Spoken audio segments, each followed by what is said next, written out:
Halo, assalamualaikum warahmatullahi wabarakatuh. Selamat datang kembali di channel saya, Papa Vero Official. Oke, pada kali ini saya lagi jalan-jalan nih guys di kampung ini.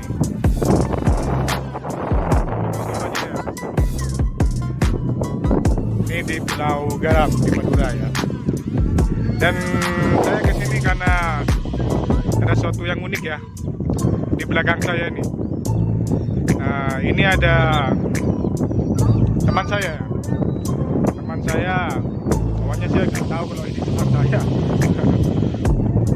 Dia itu main burung elang. Ya, sudah itu besar soalnya burungnya. Oke, kita samperin aja ya orangnya. Saya tanya tentang elang yang dilepas-lepas kayak gitu, itu elang model apaan? Siapa jadi penasaran? Oke, ayo kita samperin orangnya.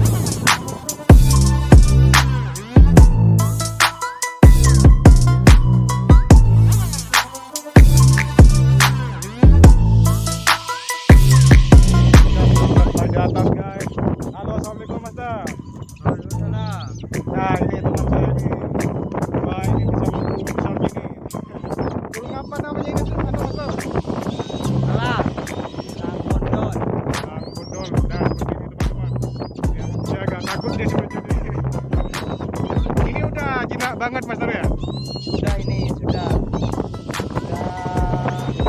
melalui beberapa proses latihan. Sudah mulai bisa Jadi ini kalau lepas bisa balik lagi gitu mas ya? bisa. Lepas ya kembali lagi. Bisa kita coba langsung kita lepas. Coba langsung mas ya.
Oke, ini namanya elang apa ini Master?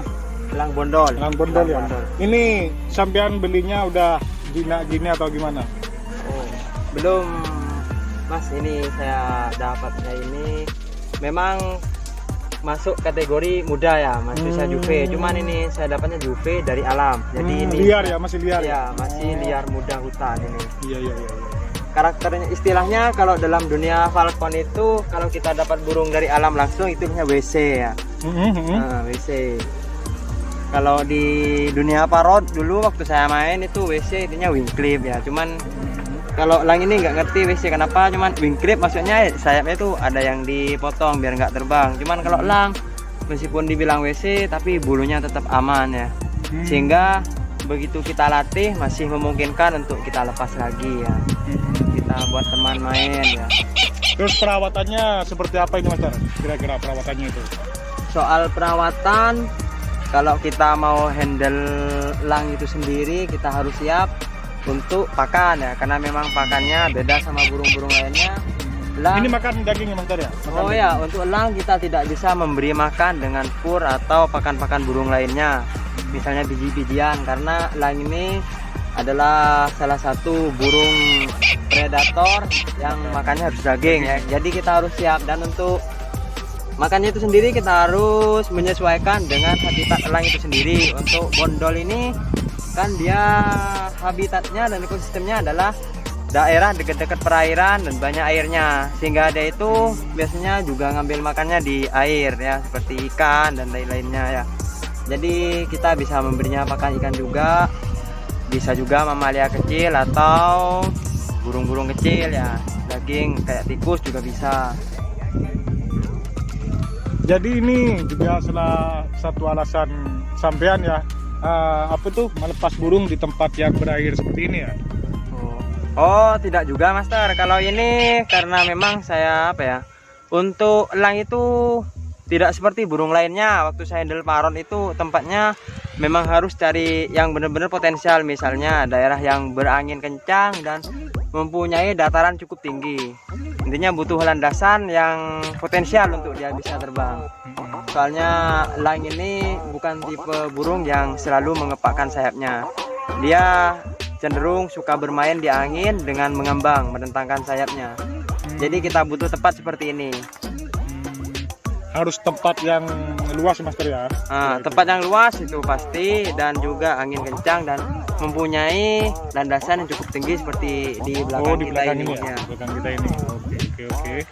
Nah, untuk jam ini, jam pelepasannya ini, ada jam-jam khusus atau gimana Master? Ya itu juga perlu diperhatikan. Untuk elang memang tidak seperti burung lainnya.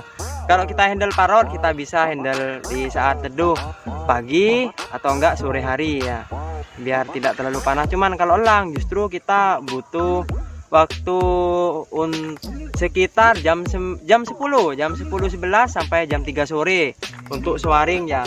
Dan ini masih masuk kategori belajar ya, karena burungnya masih muda juga. Jadi kita belum bisa menunjukkan seperti apa skill swaring itu yang sebenarnya ya. Jadi ini masih masuk skill free fly biasa dan bumerang ya. Nah, untuk swaring itu sendiri sebenarnya apa Master? Dari tadi saya dengar kata-kata swaring, tapi saya kurang paham sih swaring itu apa. Bisa dong dijelaskan ya? Untuk swaring itu kita pastinya sering melihat elang di alam liar itu terbangnya mengambang, kadang sampai menembus awan saking tingginya, itu baru swaring namanya. Dan itu kalau elang sudah jadi, sudah skillnya mantap, pasti swaring ya. Cuman masih butuh proses dan latihan.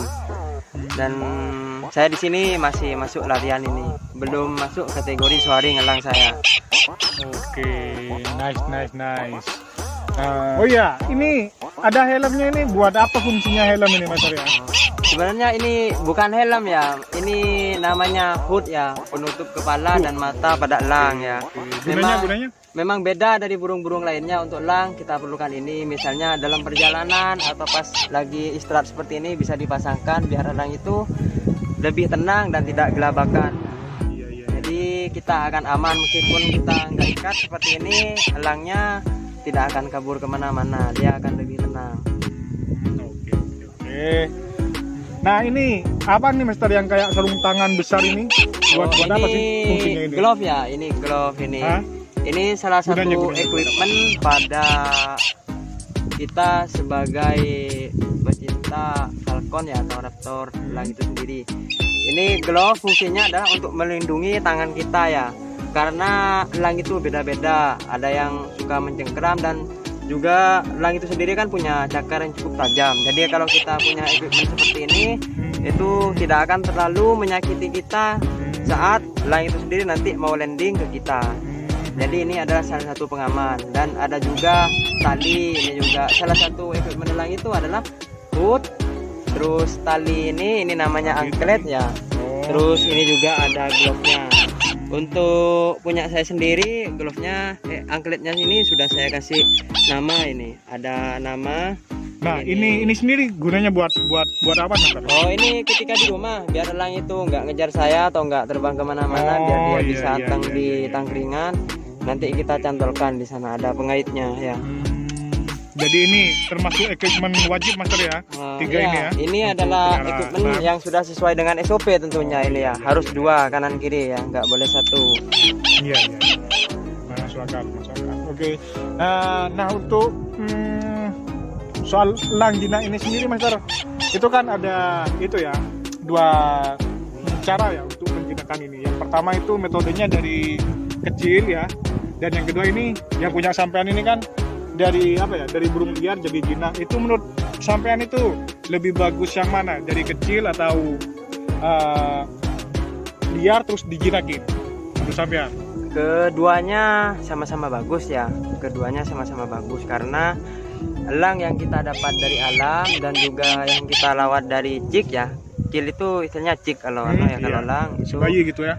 itu akan membuat kita terjalin keterikatan antara kita sama elang itu sendiri ya. Kalau di kecil ya. Kalau dari kecil, cuman bedanya kalau dari kecil kita latih itu sudah pasti jinak kan gitu. Soalnya dari kecil dia itu sudah ngikut kita, kita yang ngasih makan, kita yang latih, kita yang panggil, akhirnya dia akan bonding sendiri dengan kita.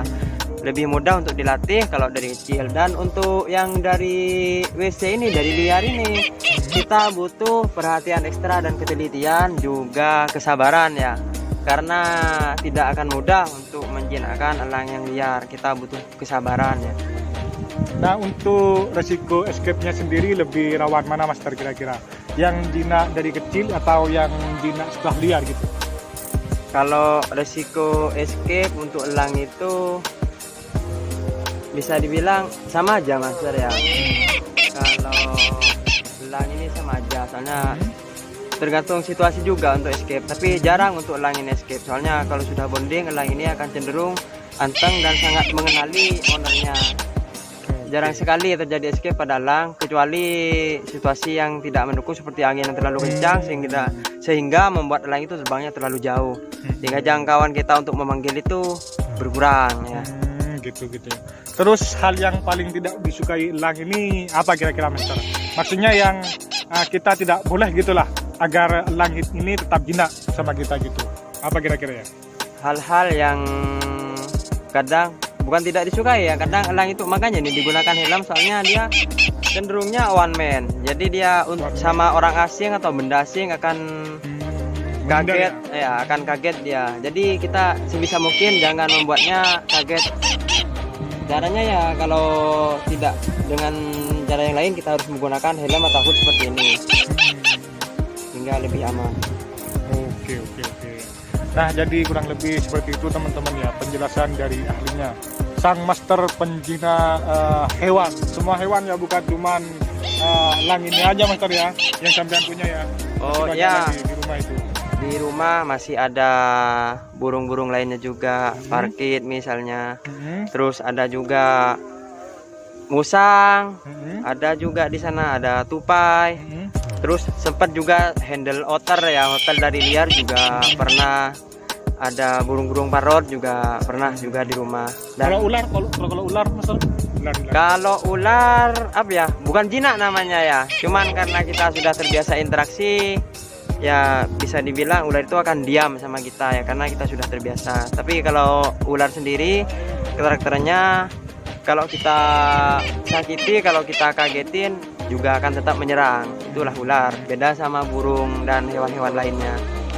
Nah, kurang lebih seperti ini teman-teman penjelasan dari sang master penjina hewan ya. Ini satu-satunya master paling hebat di Madura, Master Salam namanya nih. Oke, terima kasih Master penjelasannya ya. Oke, ketemu lagi lain kali. Terima kasih. Sip mata. Oke, thank you.